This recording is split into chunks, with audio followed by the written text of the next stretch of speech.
So from the age of 19 to the age of 22, I went and did a job called TAC-P, where you control fast movers behind enemy lines. Cool job, but there's no water. I was afraid of the water, so I avoided it. And I gained 125 pounds in that time frame. I went from 175 to almost 300, to 297 was my heaviest. And I started finding things that was comfortable. And the more things I found comfortable, the more uncomfortable my mind was. Because that voice I was telling you about, it always was there. I was just trying to avoid that conscience. I wanted to be left alone from that conscience, and it wouldn't leave me alone. So I got out of the Air Force, and I started working for a job called Ecolab, where you spray for cockroaches at 24, and spraying at different Steak and Shakes, Red Lobster, whatever, from 11 o'clock at night to 7 o'clock in the morning. And what changed, I came home and watched this Discovery Channel show, Class 224. I came home from Steak and Shake. I sprayed it down last, get a big old large 42-ounce shake, walk across the street and get a box of mini donuts from 7-Eleven, and I would drive home for 45 minutes. This big old fat guy who, yeah, I worked out, but I was fat.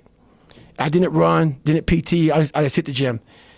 So driving home, turn the TV on, and what comes on, Discovery Channel show, and that's where everything changed for me. I was taking a shower, I walked out, heard these guys, and I watched the show, and it made me reflect big time on the piece of shit that I am, and I'm exactly what people said I was going to be. So what was on this show that really struck home? It was, I saw these guys going in the water, so I was terrified of it. I mean, I can't even express. Have you ever had a big fear? And I know a lot of fighters have fears and stuff like that, but they get over them. But a lot of us have these fears that you just don't want to fucking face. And I have a lot of them, had a lot of them. And that's what created the person who's in front of you today, and we'll get into that.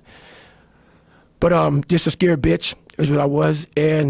But I was watching these guys going through Hell Week, Class 224, and these guys ringing the bell, quitting, dropping their helmet down, rolling out, a lot of guys just leaving.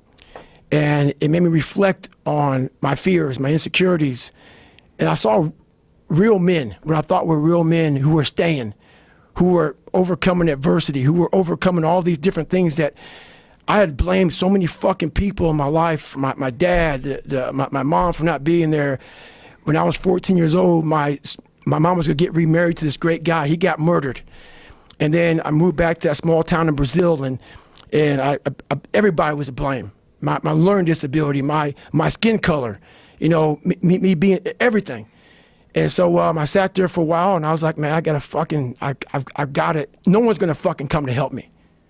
No one's gonna fucking come to help me. It's fucking me against me, period. And so I had to man up, and I said, the first thing I gotta start doing is facing every fucking fear I have.